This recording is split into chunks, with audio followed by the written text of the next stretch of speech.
तो जय हिंद दोस्तों, आपके अपने चैनल एसकेएम स्टडी में फिर स्वागत है। बहुत ही इंपॉर्टेंट वीडियो आपके लिए, बहुत ही मोस्ट इंपॉर्टेंट वीडियो होने वाली है मेरे प्यारे स्टूडेंट्स। अगर आप हमारे साथ जुड़ जाते हैं तो आपको बहुत ही बेहतर से बेहतर चीज हम बताएंगे और उन सभी चीजों को आपके सामने डिस्कस करेंगे जो एग्जाम में यानी कि एग्जैक्टली 100% कितना 100% चांस होते हैं आपको एग्जाम में आने का। और बहुत ही इंपॉर्टेंट प्रश्न हम आपको बताएंगे ताकि आप एग्जाम में टॉप कर सकें, 95% पा सकें। अगर आपको 95% पाना है तो आप हमारे साथ जुड़ सकते हैं और अपने पढ़ाई को अच्छी तरीके से बेहतर बना सकते हैं। अब देखिए इस वीडियो से पढ़ने क्या वाले हैं, अच्छी तरीके से हम आपको बताएंगे और समझाएंगे भी, और साथ ही साथ इसकी पीडीएफ भी आपको प्रोवाइड करेंगे। पीडीएफ आपको मिलेगी कहाँ, उसके बारे में भी चर्चा कर लेते हैं। ठीक है, पहला पॉइंट आपको मिलेगा कहाँ, एसकेएम स्टडी। कहाँ पे मिलेगा, एसकेएम स्टडी classes.com वेबसाइट पर। और एसकेएम स्टडी का जो ऑफिशियल आपका टेलीग्राम चैनल है, क्या है, टेलीग्राम चैनल है, वहाँ पर मिलने वाला है। तो ये चीज़ है आपके लिए पीडीएफ पाने के लिए। तो पीडीएफ आपको यहाँ मिल जाएगी, आप हमारे साथ जुड़े रहिएगा, आसानी से आपको सारी चीज़ें क्लियर हो जाएंगी। और यहाँ पर हम पढ़ने वाले हैं कक्षा 12 रसायन विज्ञान। मोस्ट इंपॉर्टेंट क्वेश्चंस पढ़ेंगे जो एग्जाम में एग्जैक्टली 100% आने की संभावना रहती है और 95% है कि ऐसा प्रश्न आपके एग्जाम में आ सकता है। चलिए देखिए प्रश्न क्या है, बहुत ही इंपॉर्टेंट प्रश्न है। देखिए क्या रहा है कि प्रयोगशाला में, प्रयोगशाला का मतलब समझते हैं आप लोग, जहाँ पर हम किसी एक्सपेरिमेंट को करते हैं, किसी प्रोडक्ट को बनाने के लिए जहाँ पर हम कार्य करते हैं उसे हम क्या कहते हैं, प्रयोगशाला कहते हैं, जहाँ तरह तरह के प्रयोग किए जाते हैं। ठीक है, तो प्रयोगशाला में डाई एथिल ईथर, किसको, डाई एथिल ईथर बनाने की विधि का सचित्र वर्णन कीजिए। संबंधित रासायनिक अभिक्रिया लिखिए। इस विधि को अविरत ईथरीकरण विधि क्यों कहते हैं, इसके मुख्य रासायनिक गुण भी दीजिए। तो बहुत ही इंपॉर्टेंट है आपके लिए, ऐसे प्रश्नों को पढ़ते रहना है। इसमें आपको हमने क्या बताया रखा है कि प्रयोगशाला में, क्या, प्रयोगशाला में डाई एथिल ईथर बनाने की विधि का हमें सचित्र पूरी तरीके से वर्णन करना है। अभी आपको चित्र सहित, फिगर सहित सारी चीज़ों को हम क्या करेंगे, अच्छी तरीके से समझाएंगे।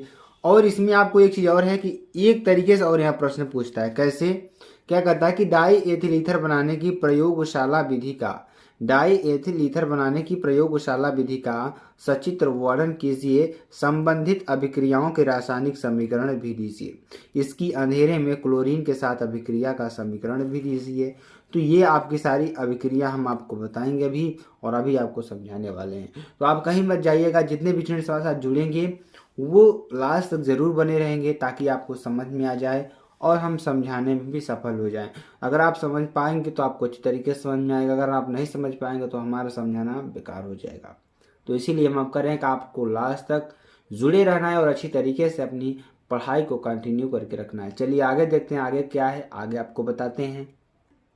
अब देखिए क्या करा है कि प्रयोगशाला में, किसमें, प्रयोगशाला में डाई एथिल ईथर, किसका, प्रयोगशाला में die ethyl ether ethyl alcohol के आधिक्य में कैसे बनेगा, ध्यान से समझिएगा तभी आपको समझ में आएगा, अन्यथा समझ में नहीं आने वाला है। ठीक है, बहुत ही टफ का सब्जेक्ट है आपका। तो केमिस्ट्री आपका टफ सब्जेक्ट में माना जाता है, तो उसको अच्छी तरीके से समझिएगा थोड़ा। तो प्रयोगशाला में die ethyl ether ethyl alcohol के आधिक्य और सांद्र H2SO4 को 140 डिग्री सेंटीग्रेड पर गर्म करके बनाया जाता है।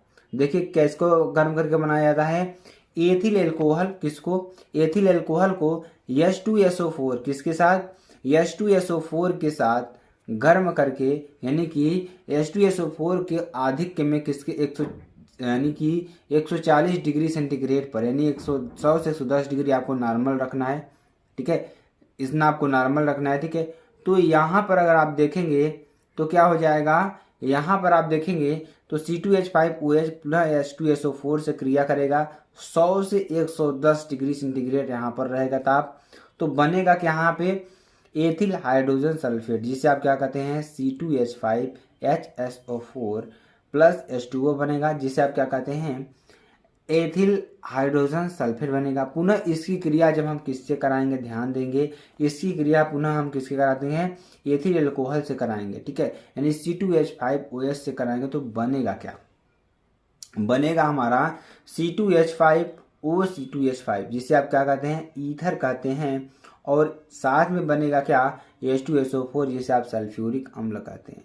तो ये दो चीज़ें बनने वाली हैं, यही हमारा मुख्य निर्माण करना था। ठीक है, चलिए हम आपको अच्छी तरीके से समझाते हैं। पहले रचना आप देख लीजिए, रचना में हम कैसे करेंगे और अच्छी तरीके से समझ लीजिए। ठीक है, देखिए रचना में हम क्या करेंगे, पहले क्या लेंगे, एक स्टैंड बना लेंगे। स्टैंड में हम क्या करेंगे कि एक बर्नर को सेटअप कर देंगे। बर्नर किसे कहता है कि जो किसी वस्तु को गर्म करने का कार्य करता है, गर्म करने के लिए प्रयोग किया जाता है किसी भी वस्तु को या यौगिक को। तो यहाँ पर देखिए, और उसके बाद हम क्या लेंगे, एक गोल पेंदी का फ्लास्क लेंगे। इसमें हम क्या कर देते हैं, एक थर्मामीटर लगा देते हैं जो कि ताप को बताता है, और इसमें क्या करते हैं, एथिल अल्कोहल बूंद बूंद यहाँ से गिराते रहते हैं। ठीक है, उसके बाद क्या करेंगे हम, क्या करेंगे, यहाँ से बर्नर की सहायता से यहाँ पर जलाएंगे। उसके बाद यहाँ पे देखिए, इसमें फ्लास्क हम क्या रख देते हैं, एथिल अल्कोहल प्लस सांद्र H2SO4 रख देंगे, जो हमने अभिक्रिया में आपको ऊपर बताया। ठीक है, उसके बाद एक हम क्या लेंगे, कीप लेंगे। क्या कीप लेंगे, यहाँ से हम क्या करते हैं, जल को निकालते हैं। जल का निकालने का मार्ग यहाँ पे है, और ये हमारा क्या होता है, एडॉप्टर होता है। एडॉप्टर मतलब जो यहाँ पर ग्रहण करता है, ये जो चीज़ ग्रहण करता है, ग्रहण करके ये ग्राही में आपको इकट्ठा करता है ईथर। ठीक है, अब देखेंगे पूरी प्रोसेस हम आपको बताएंगे और अच्छी तरीके से समझाएंगे। सर्वप्रथम हम क्या करेंगे, सर्वप्रथम हम लेंगे एथिल अल्कोहल प्लस सांद्र H2SO4 के विलयन को एक फ्लास्क में रखते हैं, एक गोल पेंदी के फ्लास्क में रखते हैं। अब उस गोल पेंदी के फ्लास्क को बर्नर की सहायता से, ध्यान से समझ में आ जाएगा तो बहुत ही आसानी तरीके से आप समझ में आ जाएंगे, और वेरी सिंपल है, बहुत ही सिंपल तरीके से हम आपको समझाएंगे। ठीक है, तो इस तरीके से आपको क्रिया विधि कैसे लिखना है अच्छी तरीके से आप समझ लीजिएगा। ठीक है, उसके बाद आप अपने से लिख लेंगे, स्क्रीनशॉट भी आपको करवा देंगे अभी जो हमने लिखा है। तो यहाँ पे देखिए क्या करेंगे कि एक गोल पेंदी के फ्लास्क में एथिल अल्कोहल और सांद्र H2SO4 के विलयन को बर्नर की सहायता से, किसकी सहायता से, ये हमारा क्या है, बर्नर की सहायता से गर्म करते हैं, जो कि बालू उष्मक पर रखा होता है। यानी कि जो फ्लास्क है किस पर रखा होता है, बालू उष्मक पर रखा होता है। बालू उष्मक पर रखे हुए जिसमें एथिल अल्कोहल और सांद्र H2SO4 भरा हुआ है, उसको बर्नर की सहायता से गर्म करते हैं। और कितना गर्म करते हैं, 140 डिग्री सेंटीग्रेड तक। थर्मामीटर इसीलिए लगाते हैं कि उसका ताप को माप सके, यानी कि यह 140 डिग्री सेंटीग्रेड ताप तक मापेगा। उसके बाद जो एथिल अल्कोहल है, कीप की सहायता से ऊपर से क्या करते हैं, गिराते हैं धीरे धीरे। ठीक है, अब इसको गर्म करेंगे 140 डिग्री सेंटीग्रेड तक, क्या बनने लगेगा हमारा एथिल, यानी कि हमारा ईथर बनने लगेगा।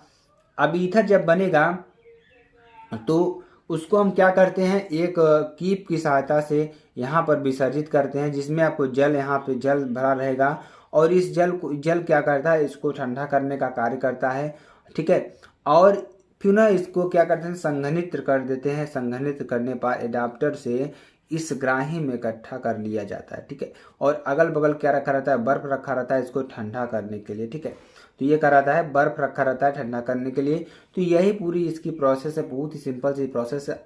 आई होप आपको अच्छी तरीके से समझ में आ गया होगा इसकी प्रोसेस क्या है, तो बहुत ही अच्छी तरीके से आपको समझ में आ गया होगा। चलिए अब थोड़ा आपको लिखवा देते हैं ताकि आपको ये न लगे कि सर ने लिखवाया नहीं, सिर्फ बता दिया। तो यहाँ पर चलिए देखिए ये क्या है, प्रयोगशाला में डाई एथिल ईथर बनाने के लिए जो पूरा प्रक्रिया यहाँ पर आपको बताई गई है। चलिए आगे आपको बताते हैं। यहाँ पर आप देखेंगे तो एक गोल पेंदी के फ्लास्क में, किसमें, एक गोल पेंदी के फ्लास्क में C2H5OH और H2SO4 2:1 अनुपात में, ये भी आपको ध्यान देना है, में लेकर उपकरण को चित्रानुसार लगाया जाता है। जिससे हम आपको उपकरण आपको बताया, फ्लास्क में बालू उष्मक पर 140 डिग्री से 145 डिग्री सेंटीग्रेड तक गर्म करते हैं, जिससे क्या होता है कि ईथर बर्फ के जल में रखे ग्राही पात्र में एकत्र होने लगती है।